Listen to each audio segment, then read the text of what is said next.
आज के इस वीडियो में हम जानेंगे कि स्क्रूटनी और रीवैल्यूएशन क्या होता है, स्क्रूटनी और रीवैल्यूएशन में क्या डिफरेंस होता है। डियर स्टूडेंट्स, आप सभी लोग कंफ्यूज रहते हैं कि हम स्क्रूटनी के लिए अप्लाई करें या रीवैल्यूएशन के लिए अप्लाई करें। तो आपके जो भी डाउट्स हैं उसको इस वीडियो के माध्यम से क्लियर करने का प्रयास करूंगा। इस वीडियो को देखने के बाद आप एक डिसीजन ले पाएंगे कि आपको स्क्रूटनी के लिए अप्लाई करना चाहिए या रीवैल्यूएशन के अप्लाई करना चाहिए। जैसा कि आप सभी लोगों को पता है कि एक सब्जेक्ट में आप या तो स्क्रूटनी के लिए अप्लाई कर सकते हैं या तो रीवैल्यूएशन के लिए अप्लाई कर सकते हैं। किसी एक पर्टिकुलर सब्जेक्ट में आप दोनों प्रोसेस के लिए अप्लाई नहीं कर सकते हैं। इसलिए अप्लाई करने से पहले आपको यह डिसीजन लेना होता है कि आप स्क्रूटनी के लिए अप्लाई करें या रीवैल्यूएशन के लिए अप्लाई करें। तो आइए हम लोग समझते हैं कि आपको स्क्रूटनी के लिए अप्लाई करना चाहिए या रीवैल्यूएशन के लिए अप्लाई करना चाहिए। डियर स्टूडेंट्स, अगर आप सभी लोग डिसीजन लेना चाहते हैं कि आप किसके लिए अप्लाई करें तो उसके लिए आपको ये जानकारी होनी चाहिए कि स्क्रूटनी क्या है, रीवैल्यूएशन क्या होता है, दोनों में क्या किया जाता है। अगर आप सभी लोगों को ये चीज़ें पता होंगी तो आप अच्छे से डिसीजन ले पाएंगे। बाकी लास्ट में मैं अपना सजेशन भी आप सभी लोगों को दे दूंगा। आइए डियर स्टूडेंट्स, हम जल्दी बात कर लेते हैं। सबसे पहले हम जानते हैं कि स्क्रूटनी क्या होता है। तो नॉर्मली डियर स्टूडेंट्स, अगर हम आपको बताएं कि स्क्रूटनी का मतलब क्या होता है तो स्क्रूटनी का मतलब होता है डियर स्टूडेंट्स जांच करना। ठीक है, स्क्रूटनी का मतलब होता है क्या करना, जांच करना। मींस आपकी जो कॉपी उसकी जांच पड़ताल होती है, उसको देखा जाता है। कैसे देखा जाता है मैं आपको बताऊंगा। और रीवैल्यूएशन का मतलब होता है पुनः जांच करना, या आप कह सकते हैं पुनः चेक। ठीक है, जैसे इवैल्यूएशन का मतलब होता है कॉपी का चेक कराना और रीवैल्यूएशन का मतलब कॉपी फिर से चेक कराना। जैसा कि आप सभी लोगों को पता है कि स्क्रूटनी का जो चार्ज है वो ₹60 पर सब्जेक्ट है। ठीक है, एक सब्जेक्ट का कितना लगता है, 60 रुपये लगता है। और जो रीवैल्यूएशन है उसका 500 पर सब्जेक्ट रुपया है। तो आप देख पा रहे होंगे कि इसका केवल 60 रुपया है, इसका 500। इसका मतलब इसमें कम काम है, इसमें ज़्यादा काम है। अब हम बात करते हैं कि स्क्रूटनी में क्या होता है और इवैल्यूएशन में क्या होता है। डियर स्टूडेंट, जब आपकी कॉपी चेक होती है तो अंदर जो कॉपी में क्वेश्चन के पास मार्क्स दिए जाते हैं उन सारे मार्क्स की फ्रंट पेज पर गेजिंग होती है। गेजिंग इन द सेंस किस क्वेश्चन में आपको कितने मार्क्स मिले हुए हैं, जो अंदर रहता है वो सारे मार्क्स ला करके फ्रंट पेज पर भरे जाते हैं। फिर उनका टोटल कर करके आपको मार्क्स वहाँ पर दिए जाते हैं।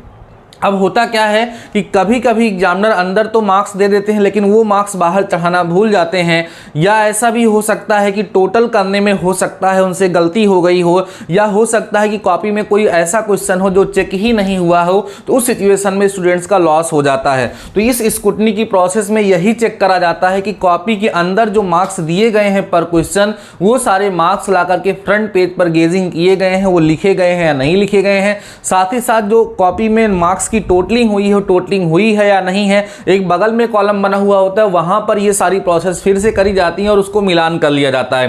कहने का मतलब सरसरी निगाह से केवल आपकी एक बार कॉपी पलट करके देख लिया जाता है कि जो मार्क्स अंदर हैं वो मार्क्स बाहर लिखे गए हैं या नहीं लिखे गए हैं, जो मार्क्स ऐड किए गए हैं वो सही ऐड किए गए हैं या नहीं ऐड किए हैं, या किसी क्वेश्चन में मार्क्स देना भूल तो नहीं गए हैं। ये सब चीजें उसमें चेक करी जाती हैं। तो आप समझ सकते हैं कि स्क्रूटनी में मार्क्स बढ़ने का चांस बहुत कम होता है, क्योंकि अगर ऐसी कोई गलती हुई होगी, कोई क्वेश्चन का जो मतलब कोई क्वेश्चन चेक नहीं हुआ होगा, वैसे देखा जाए तो क्वेश्चन नहीं चेक होगा उसको अब लोग उतना ज़्यादा विशेष रूप से ध्यान नहीं देंगे। वो बस इतना ध्यान देंगे कि जो अंदर मार्क्स है वो बाहर आया कि नहीं आया, और साथ ही साथ जो मार्क्स ऐड हुए हैं वो ऐड हुए हैं या नहीं हुए हैं, एक आध पेज छूट तो नहीं गया चेक करने के लिए, बस इतना देखा जाता है स्क्रूटनी में।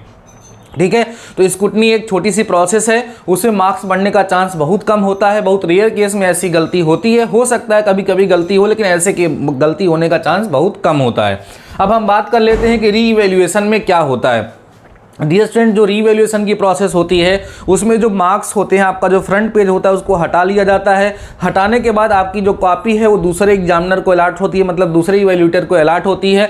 दूसरा टीचर आपकी उस कॉपी को अच्छे से चेक करते हैं, चेक करने के बाद अपना मार्क्स वहाँ पर पोस्ट करते हैं। बाद में देखा जाता है कि आपके मार्क्स कम हो गए या ज़्यादा हो गए। कहने का मतलब आपकी कॉपी फिर से चेक करी जाती है।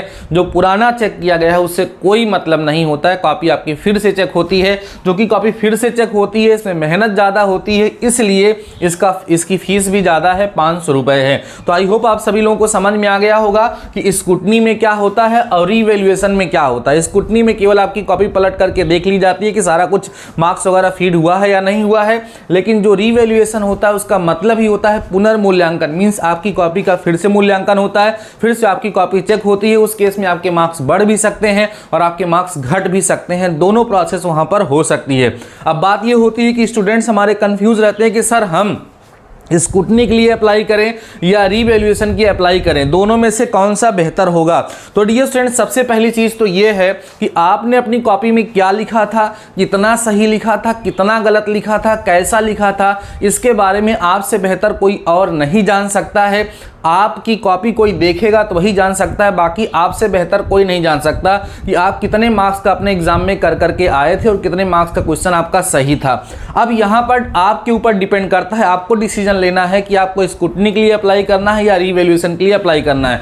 अगर आपको फुल कॉन्फिडेंस है कि अरे मैं तो इतने मार्क्स का करके आया था, मुझे आधा ही नंबर मिला है, मुझे सही मार्क्स नहीं मिला है, मुझे कॉपी नहीं सही, कॉपी मेरी नहीं चेक की गई, तो आपको तुरंत रीवैल्यूएशन के लिए अप्लाई करना चाहिए। मीन्स अगर आपको ये लगता है कि आपकी कॉपी सही नहीं चेक हुई है, आपको फुल कॉन्फिडेंस है, तो आप स्कूटनी वाला ऑप्शन नहीं चूज करना चाहिए। आपको हमेशा रीवैल्यूएशन का ही प्रोसेस लेना चाहिए, क्योंकि स्कूटनी में मार्क्स बढ़ने के चांस बहुत कम होते हैं। प्रीवियस ईयर्स का जो हमने रिजल्ट देखा है, उस सिचुएशन में जो स्टूडेंट्स हैं वो रीवैल्यूएशन के लिए जब अप्लाई करते हैं तो रीवैल्यूएशन में उनके मार्क्स ज़रूर घटते बढ़ते हैं, क्योंकि वहाँ पर कॉपी फिर से चेक होती है और दो टीचर जब कॉपी चेक करते हैं, दोनों को चेक करने का तरीका, दोनों के मार्क्स डिस्ट्रीब्यूशन का तरीका, दोनों में काफ़ी डिफरेंस होता है, तो मार्क्स बढ़ने के चांस ज़्यादा हो जाते हैं। तो अभी डियर स्टूडेंट्स, अप्लाई करने से पहले सबसे पहले आप आपने जो पेपर दिया था, आपने जो आंसर लिखा था, उस पर एक बार आप चिंतन और मनन करिए, सोचिए कि आपने किस तरीके से पेपर दिया था, क्या सही में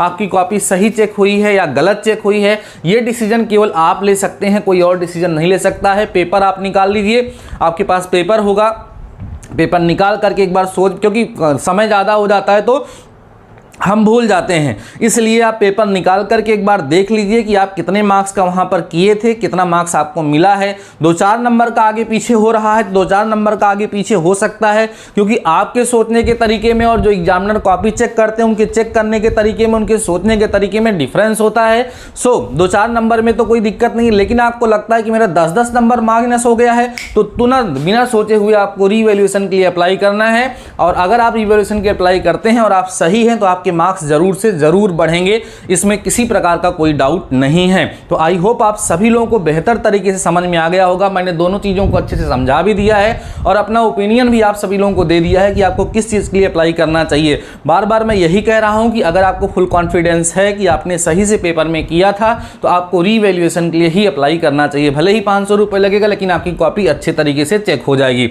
बाकी डियर स्टूडेंट्स, स्कूटनी और रीवैल्यूएशन से रिलेटेड अगर आपके माइंड में किसी प्रकार का और कोई डाउट आ रहा है तो आप कमेंट सेक्शन में कमेंट करके पूछ सकते हैं। खूब ध्यान से सारे रूल रेगुलेशन को पढ़ करके, सारी चीज़ों को अच्छे से समझ करके तभी आप लोग अप्लाई करिएगा, जिससे आपके मार्क्स बढ़ जाएं। मार्क्स बढ़ते हैं, ऐसा मैंने देखा है, आप लोगों ने भी देखा होगा, और मेरी उम्मीद है, मेरा आशा है, मेरी आशीर्वाद है आप सभी लोगों को कि आपके मार्क्स ज़रूर से ज़रूर बढ़ जाएँ और आपके लिए बेहतर हो। बाकी डियर स्टूडेंट्स, 8 सेमेस्टर की प्रिपरेशन आप सभी लोग करना शुरू कर दीजिए, नहीं तो इवन सेमेस्टर की तरह 8 सेमेस्टर में भी प्रॉब्लम होगी।